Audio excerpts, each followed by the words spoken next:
So after this wonderful introduction to the MUSE system and the digital EKG system, our presentation from Semmelweis University will be about how we initiated this whole project a couple of years ago and how we implemented the digital EKG workflow and the MUSE system specifically in the last 2-3 years, and where we are standing now and what future we see currently. So before, just hoping that it will. Okay, next slide. Yes. Jumping in. So we as Semmelweis University are located in Budapest, Hungary, and more specifically on the Pest side of the Danube. And just to give an insight into our practice and our patient numbers and volumes, our emergency department at Semmelweis has grown tremendously in the last few years. We opened in 2016, and as you can see, in the last decade or so, our patient volumes increased by more than 25% per year in every single year. So that already put us in a position where we had to think in a lot of ways how to improve our efficiency and how to increase patient safety in multiple ways and aspects. And one of these aspects was EKG reporting and follow-ups. So as most other emergency departments, we work in a way where we receive patients from the EMS or from ambulance and also walk-ins. We have a triage system at our ED, which is a national triage system. It's the same in every emergency department in Hungary. We categorize patients into from category 1 to 5, and most emergency departments, almost all emergency departments in Hungary, do the classic fundamental procedures and diagnostic steps during the patient care path. So that includes point of care EKGs for many of our patients. So the old EKG workflow was I think, what everyone has or most departments have currently, the old-fashioned way where the EKGs are printed. Our identification method for many years was basically handwriting. Later on, we switched to a barcode, EHR connected barcode identification system that we could print out and use stickers for that. And the interpretation of the EKGs has been performed by emergency providers, junior physicians, residents, paramedics, advanced practice nurses.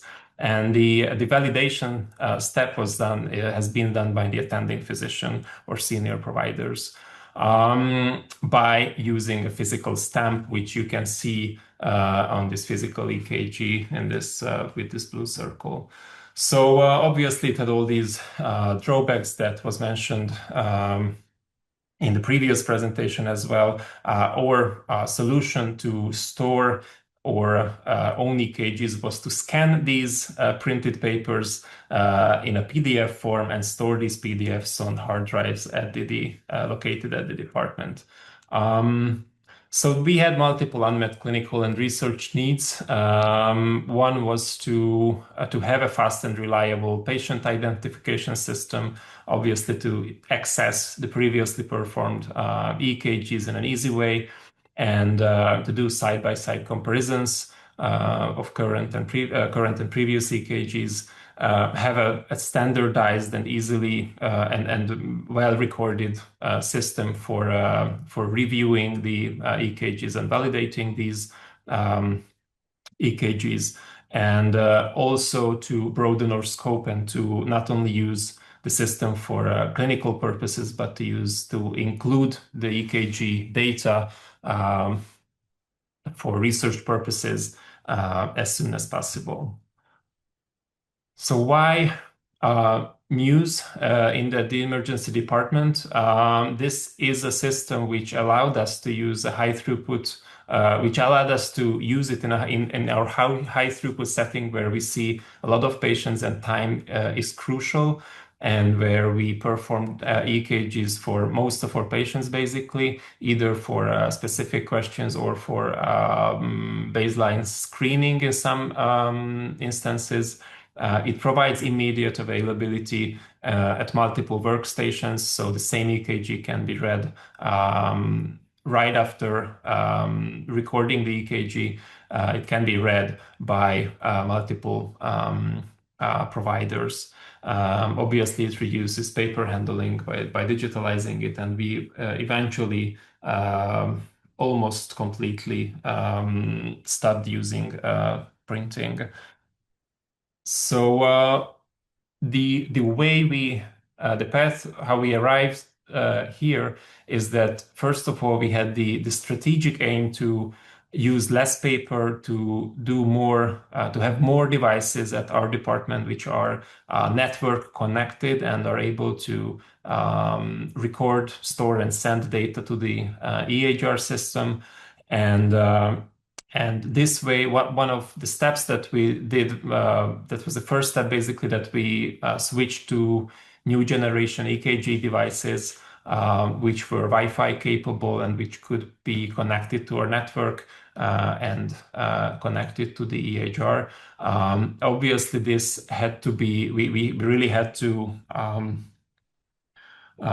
collaborate very closely with the IT colleagues at the university, and the project that we basically boosted up was not our own project initially with GE MUSE, but it has been running at Semmelweis for a few years previously. But when our ED really set the goal that we should start and we should switch to a digital EKG system, then this project boosted up quite a lot. By contacting first the local distributor of GE MUSE and figuring out all the technical questions, which I have to say was a lot, and it was quite a journey how we reached to this point now. But eventually, we managed to do most of the things that we wanted. Just to mention, these technical questions included server capacities, local network issues, basic infrastructure questions. Next, it included compatibility with the EHR system, the hospital information system, communication questions, and also the question of the use of third-party EKG devices, because initially our digital EKG machines were not from GE, but from another company, and we had to solve that issue as well. So the timeline was something like this. As you can see, our initiation from the department was in 2022, first quarter. And then in the next years, we can say we reached to the point when in 2024, July, the default way of performing EKGs at the emergency department became the MUSE-based digital EKG workflow. And this year, the end of last year, so in 2025, we then switched to GE EKG machines, which also made a few things easier, as you will be able to see from Kornel's presentation in the next few minutes. So, and in the top right part of this slide, you can see the fundamental shareholders, basically, of what we think are the fundamental shareholders for starting and successfully accomplishing a project like this. So it involved us as clinicians who basically initiated and we were the like local champions, let's say, to really push every single week, every single month to go back to the project. Where is it? How the process is going? Where what are the bottlenecks at the current at certain points? Is the bottleneck at the hospital IT? Is it with the platform? Is it with any of the participating companies? And to really push the project to introduce MUSE as soon as possible. And still, you can see that it took us a few years to completely make this a default way. So after this, I will hand the microphone to my colleague Kornel Adam, and he will talk about the workflow and the step-by-step introduction to how our workflow is currently. Thank you. Thank you, and hi everyone. I'm just waiting for Bank to mute. Yeah. Thanks for inviting us, and also for the wonderful and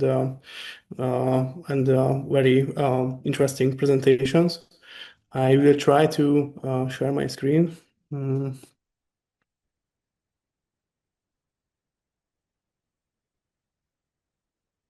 Okay. Is it visible? Yes, we can see it. Thanks. Thank you. So I would like to talk about the nursing led part of our story. And in the next few minutes, I will try to focus on the practical workflow, how we set it up, and who does what we standardized at the bedside, and what we measure to keep it running. Yeah, so this diagram shows the data flow when we started with non-GE ECGs. Initially, third-party cards feeding into a GE MUSE environment. Because the cards were not native GE devices, we needed an extra translation gateway layer. And the waveform and the metadata still ended up in MUSE, but there were more moving parts, more interfaces, more edge cases, and around patient context, more opportunities for small incompatibilities to surface. So this phase was valuable in some way, but let us start training and role definitions and to provide the clinical values. Also taught us that simplifying the hardware is one of the actually the easiest and fastest way to improve the process's reliability. And the next chart is a simplified version of it after we we moved to the GE ECG cards with GE MAC5, and at the top of our HIS is called EMED solution, which sends patient context as ADT messages. And at the bedside, the card acquires the waveform and sends the ECG into MUSE. So the most important practical point is the barcode-driven patient linking. And if the correct patient identifier is scanned, everything downstream becomes safer and even smoother. And finally, the results flow back and the ECG becomes accessible from the patient record in the HIS, and it supports review, sign off, validation, and our goal is a single source of truth, maybe if I can say that, no parallel papers and so on, and that's for routine care. This is about control. ROAS beats the perfect software. I think that's number one rule. So nursing in our frontline workflow is that nurse is identifying the patients with a barcode scan, and they acquire the ECG and does a quick check if everything's all right. And after the assessing and treating clinician reviews the tracing, signs it in the web client, and the shift led attending physician does the final validation and the confirmation step basically. And that's why we build this safety net to have the chance to correct if there is any mismatch in the records, that the discharge admins have a desktop so-called thick client. I mean, it's more likely a desktop client, so they can correct demographics after the fact, especially characters and identity mismatches if they happen.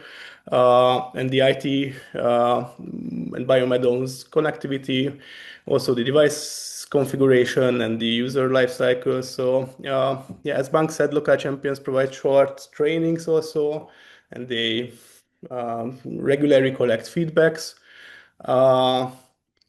So if I have to underscore a single thing, that you have to make very, very clear that who does what, because if something is everyone's job, then it becomes nobody's job. Yeah, it's a day-to-day workflow chart where it shows how the process was optimized for a minimum clicks and maximum reliability. It's basically a 6-step loop. The first one is to identify the patient by scanning the right patient ID. The second one is to acquire the ECG. The third one is to review it in MUSE. The fourth one is to sign it as the treating clinician. The fifth is to validate it as the shift lead. The sixth is that the final step is that the ECG is available in the HIS from the patient record. Yeah, I will show you in the next slides how it looks in reality. This is the interface of the ECG machine, and on the card side, the key action is patient identification.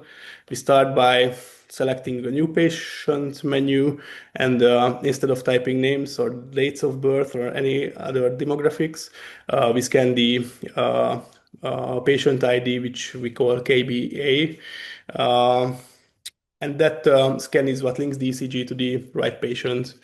So the second screenshot in the lower right shows the acquisition results preview, and after recording, the user can accept or reject the tracing before it is stored and being sent. So this is where the hardware upgrade helped us a lot, because moving to GE 5 cards with integrated barcode scanners reduced the numbers of steps and also the mismatches as well. And yeah, so I really strongly recommend to do that way.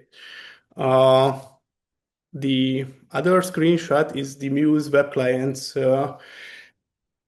queue view. This is where the workflow becomes manageable. There you can see all patients by ID or name, and below the queue is organized into tabs and columns. It's pretty straightforward.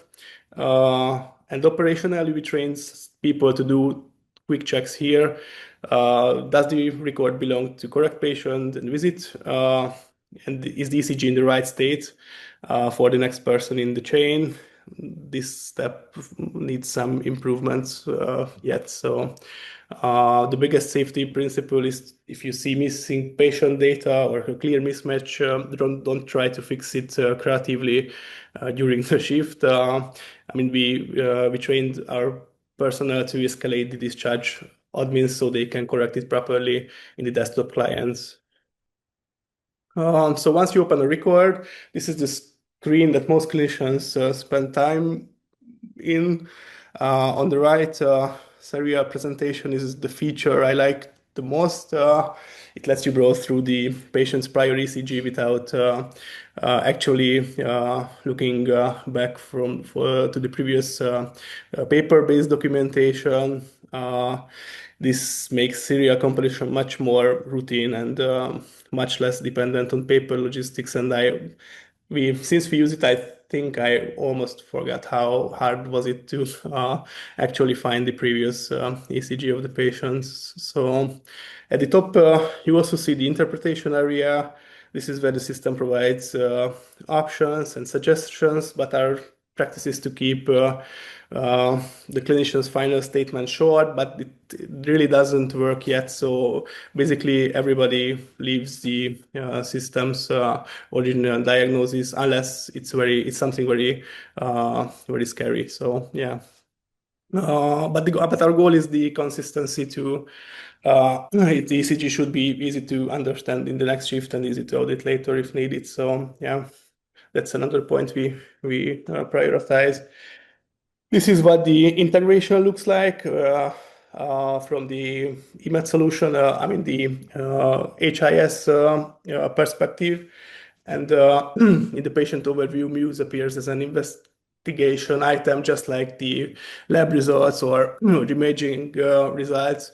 And when you open the visits ordered items, you can see the ECG entry, and the results can be opened directly from the patient record.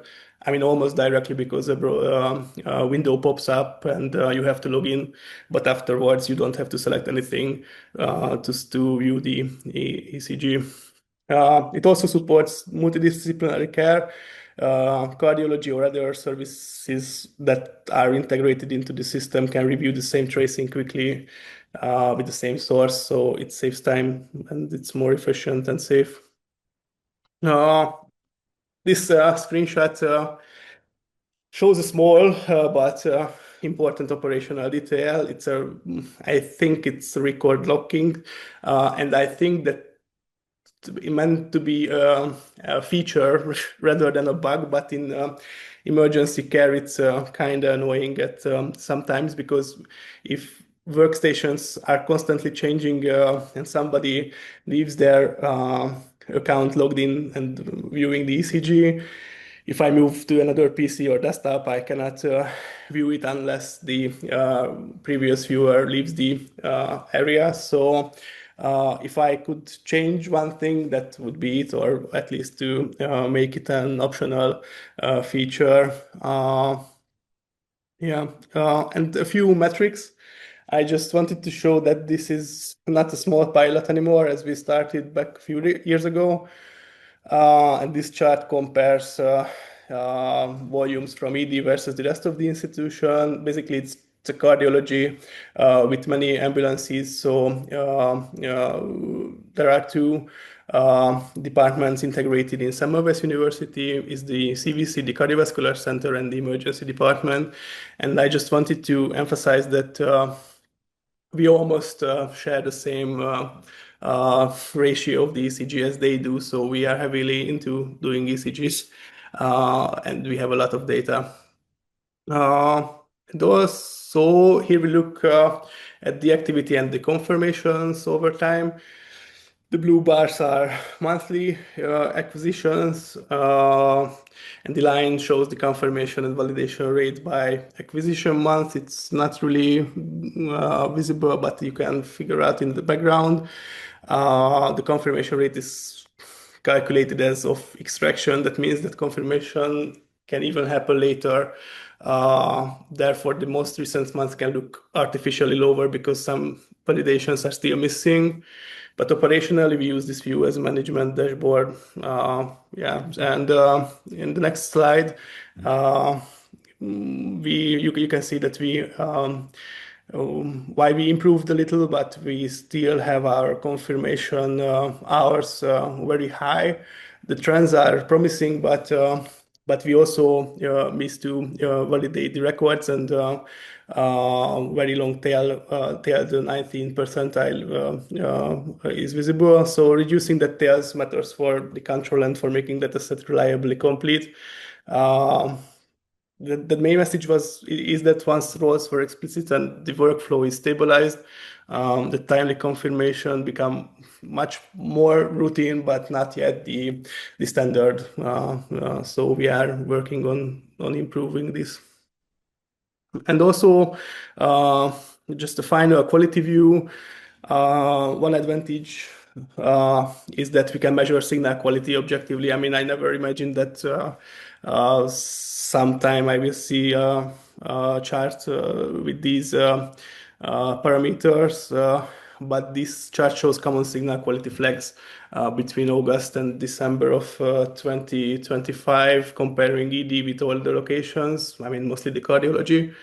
The most frequent flag is muscle artifact, of course. We have a little, we are a little behind the quality, in quality than the CVC. I mean, we don't use this as police stuff. I mean, we use it to design practical improvements. Yeah. So, what changed in really daily practice? The most importantly, the ECG's availability. I mean, it's accessible anywhere, which reduces delays during the consults. Serial comparison is routine. I can say that. Also, the documentation is traceable. Reviewing, signing off, and validate is pretty much straightforward. Reduce printing and waste. I mean, I'm also head of nursing in the department, and I don't know which was the last time I ordered paper for ECG, because it was almost a year ago. Also, we created a cleaner data set for research, and we are doing baby steps in this, but at least we have a chance now to do it. And also the metrics become measurable. So it's not a single feature that we won, but it's the workflow, I think, that scales and reliable through the shifts. A few success factors, just in short. What should we do first? I recommend to start with patient identification, keep bedside steps minimal. Barcode scanning is foundational. I mean, it's essential. And I really encourage everyone who is planning to implement MUSE that align hardware and software early. I mean, don't waste time with third-party converters, because this was a real game changer for us to define approval versus validation. Yeah, that's even for myself. And provide a correction safety net. Also, desktop tools for admins is essential, because fixing the demographics at the bedside is I think you agree that it's unrealistic to trace back every single mismatched patient. Yeah.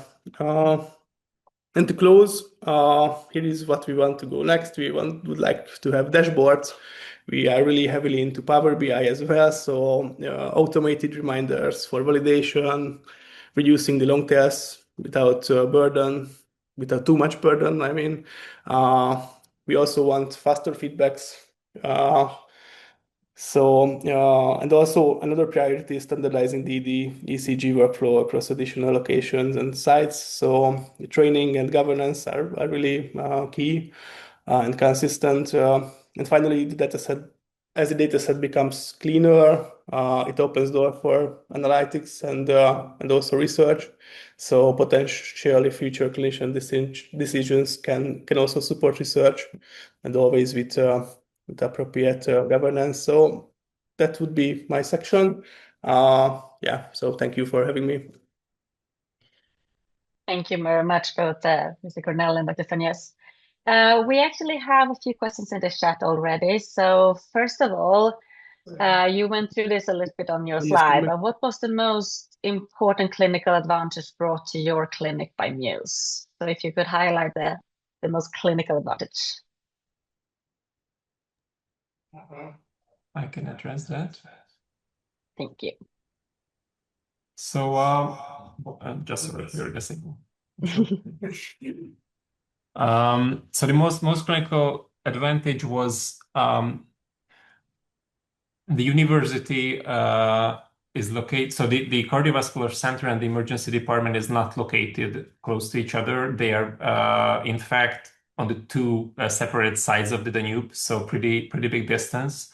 However, we refer patients with suspected or confirmed acute coronary syndrome to the cardiovascular center for PCI. And one of the old times issues was how to share the EKGs with the invasive cardiologist, so that what we see is the same EKG as he sees. And we had some pretty old-fashioned workarounds to do that. Instead of going into details, I just say that they were not sophisticated enough and standardized to do for a long time. So what we managed to do is that since they also started using MUSE almost at the same times as we, and physicians there got their MUSE accounts, so the EKGs performed by us were immediately available for the invasive cardiologist, which made the decision to receive a patient for PCI or reject much faster than it was before. So if I just have to really say one thing, that this is the one single thing that we that made it better. Thank you very much. Two additional questions. Given the complexity and pace of the emergent department, what helped the ER staff adopt the move from paper to digital workflow? I have to say that it was basically the firm decision by the leadership and the management at that time. So after the necessary training steps and occasions, we just set a date for a pilot timeline that was like 2 weeks, as I remember, to say that from that date we will do the digital EKGs. Let's see what happens. We received feedbacks, and I think the next month we basically almost removed the papers from the EKG machines, so there was no really other option to do it on paper. So it was a firm decision and choice, but this made everyone switch in a smooth way, more or less. And obviously we had to do a lot of readjustments and feedbacks in that regard.